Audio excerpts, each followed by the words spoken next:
There is a man you probably know, maybe not by name, but you have seen him. He worked for 30 years, showed up every single day without fail, made decent money, not rich money, but real money. Enough that if you ran the numbers across 3 decades, the total would shock you. Enough that it should have compounded into something by now. A buffer, an asset, a wall between him and the next disaster. And when you look at his life today, there is nothing there. No savings worth mentioning.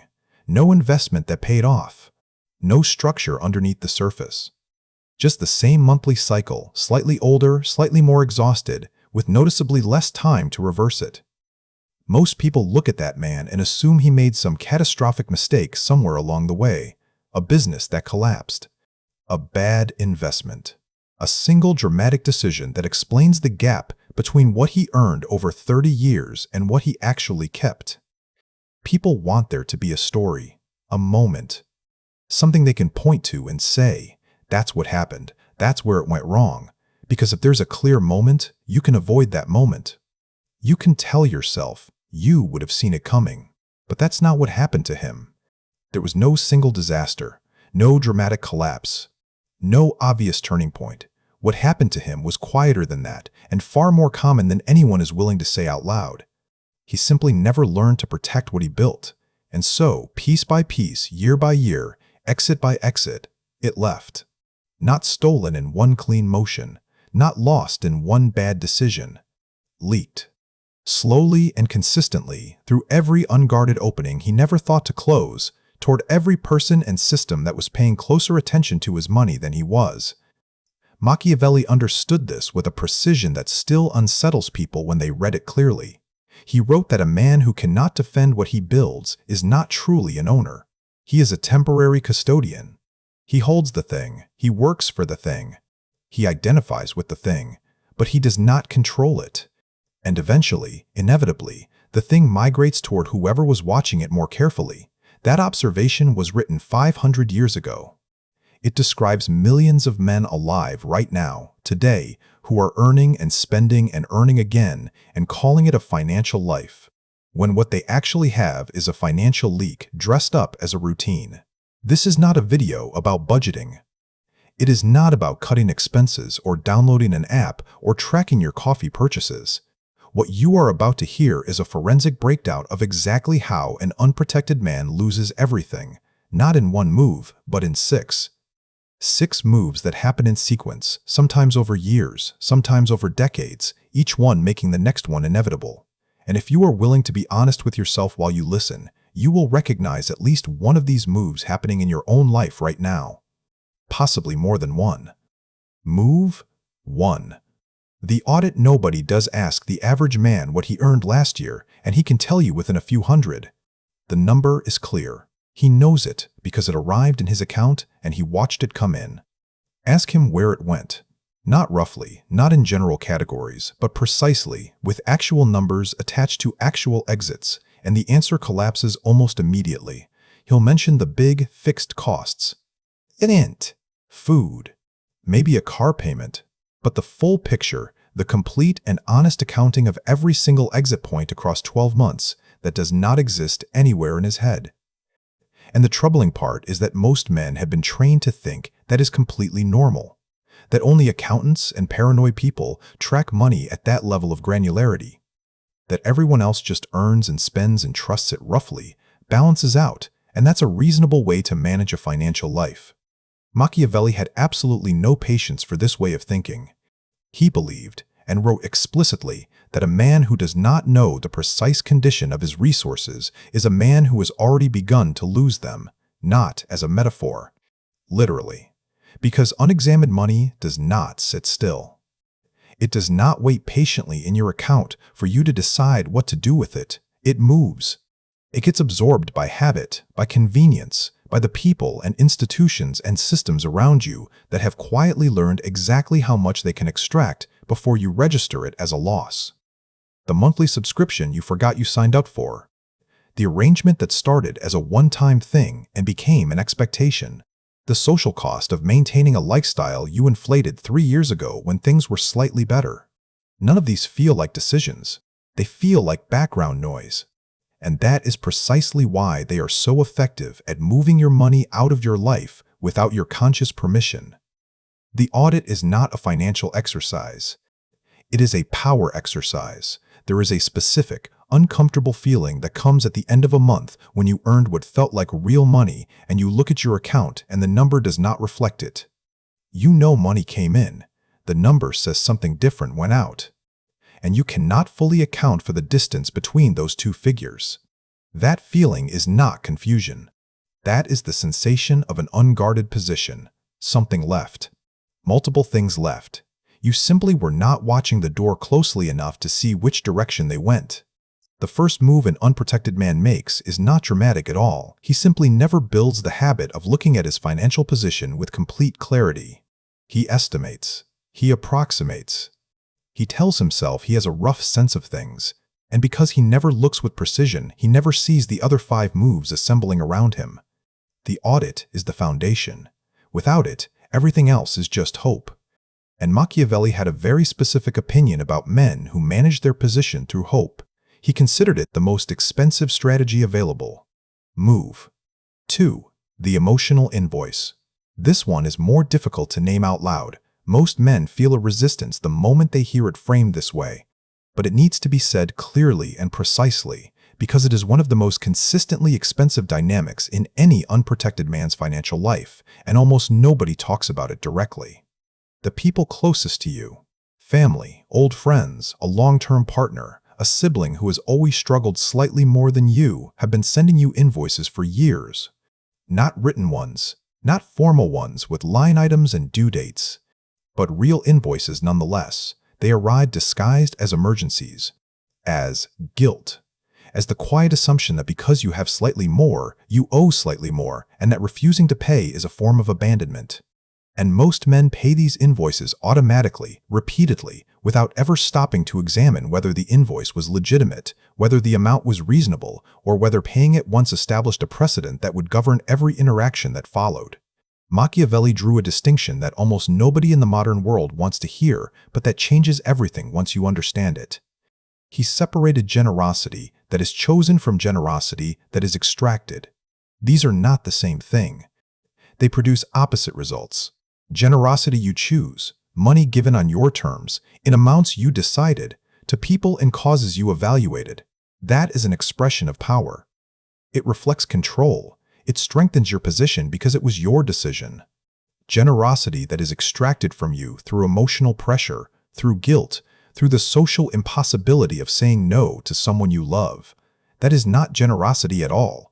That is a financial instrument being used against you by people who may not even realize they are using it. When your brother calls with a problem that only money can solve, and you send that money not because you made a clear decision to help, but because the weight of being the one who could and didn't was unbearable. You did not make a financial decision. You paid an invoice you never agreed to receive. And the terms of that invoice, if you had read them carefully, would have told you something important.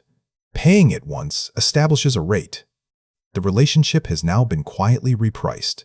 The threshold for the next call will be lower because the last call worked. The expectation has been calibrated to your willingness, and it will be recalibrated again and again for as long as you keep paying without examination. Rockefeller was precise about this in a way that made people who didn't understand it call him cold. He maintained a wall between his personal relationships and his financial decisions that almost nobody in his circle could breach without going through a deliberate process. Not because he was incapable of caring about people, but because he had understood something most men spend their entire lives refusing to accept: that loving someone and giving them financial access to your resources are two completely separate decisions. They do not have to happen together. You are allowed to care deeply about a person and still say no to the invoice. Most men have never been given permission to know that these two things are allowed to coexist, so they keep paying. And the number keeps not adding up, and they keep wondering why. Move 3. The visibility problem. At some point, the people around you formed an estimate of what you have. They did not ask you directly. They observed. They calculated from available signals: what you wear, where you live, what you drive, where you eat, how you talk about money, what you say yes to, what you never seem to say no to. And once that estimate exists in someone's head, it begins quietly shaping how they treat you, what they feel comfortable asking of you, what they expect when something comes up, what they believe you owe to a situation simply by virtue of being the one with the most capacity. This is not paranoia. This is not cynicism. This is mechanics. Machiavelli wrote explicitly that a significant portion of a man's power is derived from what others cannot calculate about him. Uncertainty functions as protection. The moment you become fully legible to the people around you, financially, strategically, personally, you become predictable. You become predictable. And a predictable man is an easy man to position against, to ask things of, to expect things from, to include in calculations he was never supposed to be part of. Rockefeller was almost compulsive about financial privacy. The people around him had estimates of his position. Most of those estimates were substantially wrong. Some were wrong by orders of magnitude, and he never corrected them. He did not volunteer the real number. He did not clarify the misconceptions. Not because he was dishonest, but because he understood that the gap between what people believe you have and what you actually have is one of the only forms of financial protection available that costs absolutely nothing to maintain. The confusion was the wall. And he kept it intact deliberately. Most men do the exact opposite. They signal, not always loudly or intentionally, but consistently. The purchase they mention in conversation, the upgrade they announce, the lifestyle that broadcasts a range to everyone observing it, the way they respond when money comes up, the ease or the performance of ease, that tells people something about the number behind the curtain. Every signal is an invitation for someone else to begin calculating what they can ask for, what they can charge you, what they feel is reasonable to expect. Visibility is not merely a social problem. It is a structural financial one. And for most unprotected men, it has been working against them for years without ever being named as the problem it actually is. Move 4. The trust shortcut. There arrives a point in almost every unprotected man's financial life where something needs to be handled that feels beyond his current knowledge. A legal document with language he doesn't fully understand. An investment opportunity that requires a decision he's not equipped to evaluate. A business arrangement with terms he can't fully parse. And because he has never built the structural knowledge to navigate it confidently himself, he does what feels like the responsible thing. He hands it to someone he trusts, not someone qualified. Someone trusted. And those are not remotely the same category. Confusing them is one of the most quietly expensive mistakes a man can make because it happens without alarm, with the sensation of having done something responsible, and the consequences arrive slowly enough that the connection is rarely made clearly. Machiavelli was explicit about this dynamic. He wrote that a man who relies consistently on the judgment of others without cultivating his own capacity to evaluate will eventually find himself being managed by the very people he believed he was managing. The power dynamic inverts without announcement. You believe you delegated a task. What actually happened is that someone else now holds real influence over a portion of your financial life, and their interests and yours, however aligned they appear on the surface, are not identical. They never fully are, because they are human, and humans make decisions with their own interests at least partially in view, even when they are genuinely trying to help you. The financial advisor who recommends the product that generates him the higher commission while genuinely believing it is a reasonable choice for you. The family member who handles a piece of paperwork and makes a small decision that is marginally more convenient for them. The business partner who reads the contract more carefully than you did because he had more specific reasons to care about 3 particular paragraphs. None of these people are necessarily corrupt. They are just operating with their own lens over the same situation. And the man who handed over the decision without the knowledge to audit it afterward has no mechanism to catch the gap. Trust is a social instrument. It is extraordinarily valuable in the right contexts, but it is not a financial instrument. And the men who protect what they build are the ones who learned, sometimes painfully, to keep those two categories separated from each other. Move 5. The decade of small exits. This is the move nobody talks about because it does not look like a problem while it is happening. There is no moment of alarm, no transaction that obviously crosses a line, no decision you could look back on and clearly identify as the mistake. The damage accumulates in amounts small enough to feel manageable each time, and with enough frequency that they eventually become invisible.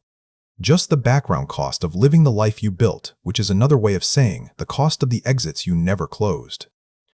The loan that was absolutely going to be paid back, from someone who meant it sincerely when they said it. The business idea you funded because the person had genuine passion and that felt like enough of a signal. The family contribution that began as a response to a specific situation and quietly became a monthly expectation that nobody ever officially agreed to and nobody ever officially canceled. The lifestyle that inflated gradually, not through any single extravagant choice, but through 100 small upgrades across 3 years, each one feeling reasonable in the moment, each one adding a new floor to the baseline. The subscriptions. The social costs of maintaining a position among people who have also inflated their baseline. The rounds you paid for because the atmosphere of the moment made not paying feel small. Individually, none of these are the problem. Collectively, compounded across a decade, they are the entire problem. Machiavelli wrote that the most dangerous threats to a man's position are not the ones he can see approaching, they are the ones he has been trained to absorb as normal. Small exits, unguarded and repeated over 10 years, compound in reverse. The same mechanical principle that builds wealth forward through interest works backward through erosion. Quietly, consistently, without drama. Until one day, the arithmetic simply does not work, and there is no single villain to blame because the villain was the accumulation itself. The unprotected man reaches a certain age and does the calculation, and the number does not match the life he remembers living. He knows what he earned. The total is real. But the exits were never guarded, so the exits never stopped, and now the decade is behind him, and the money traveled with it, and there is nothing dramatic to hold responsible. And that absence of a clear villain is exactly what makes it the most difficult of all 6 moves to accept and correct. Move 6. The crisis that reveals everything. Everything above this point could theoretically be survived. Men have absorbed all 5 of those moves and still recovered, if something forced them to look clearly before the 6th arrived, if a sharp moment of honesty came early enough, if one conversation, one number, one undeniable piece of arithmetic made them stop and rebuild before it was too late. The first 5 moves damage the position, the 6th move reveals it. And revelation, when the position has never been protected, is its own form of catastrophe. The 6th move is not the crisis itself. It is what the crisis exposes, a medical bill that cannot be absorbed, a job that disappears without warning, a legal problem that requires money immediately, a family emergency that a phone call cannot resolve. The crisis lands into a financial position that was never built to absorb impact, because all the money that should have formed the buffer leaked out through the 5 moves that came before it. There is nothing behind the surface. The stability was always forward momentum, not structure. Earn, spend, earn again, spend again, which functions adequately until the moment it doesn't. And in that moment, the real position becomes visible. Not just to you, to everyone watching. The people who held an estimate of what you had now receive the actual number. And the actual number tells the complete story. Every unguarded exit, every emotional invoice paid without examination, every decade of erosion, every decision handed to someone else without the knowledge to audit what they did with it. The crisis did not cause the damage. The crisis turned the lights on, so the damage that was already there became impossible to ignore or explain away. Machiavelli wrote that a man is never more exposed than in the moment he is forced to show what he actually possesses, not what he projected, not what people assumed, not the number he allowed to circulate as the estimate. What he actually has. And for the man who spent years earning without protecting, that moment costs more than the crisis itself. Because the crisis passes. But what the crisis confirmed about the position, that stays. The man at the beginning of this video did not fail from laziness. He did not fail from a lack of effort or intelligence or willingness to work. He failed from one specific and nameable absence that nobody ever introduced him to. He never learned that earning and protecting are two completely separate skills, each requiring its own knowledge and its own deliberate practice. He was taught 1. Society handed him one half of the equation and sent him out to build a life with it, and he worked that half as hard as any man could, and it was never going to be enough on its own. Because a man who earns without protecting is not building. He is just moving money from one set of hands to another with his own hands in the middle briefly and calling it progress. Machiavelli did not write for the man who had already lost everything. There was no point in that. He wrote for the man who still had time. The man standing close enough to the edge to feel it, but not yet over it. The man who could still look at his position clearly, name what was wrong with it, and make a different decision before the sixth move landed. The point of understanding these 6 moves is not guilt. It is recognition. A man cannot guard an exit he has never named. He cannot fix a leak he cannot see. The only thing that changes the outcome for the man who has been making these moves, sometimes for years, sometimes for decades, is the moment he stops managing his financial life through approximation and starts seeing it with the precision that Machiavelli considered the beginning of all real power. The man who made it to the end of this already made that first move, not the dramatic one, the quiet one, the one that almost nobody makes. He looked clearly when looking clearly was uncomfortable. And that, more than any strategy or tactic or numbered law, is the only thing that has ever separated the man who builds something that lasts from the man who simply earned and wondered for 30 years where it all went.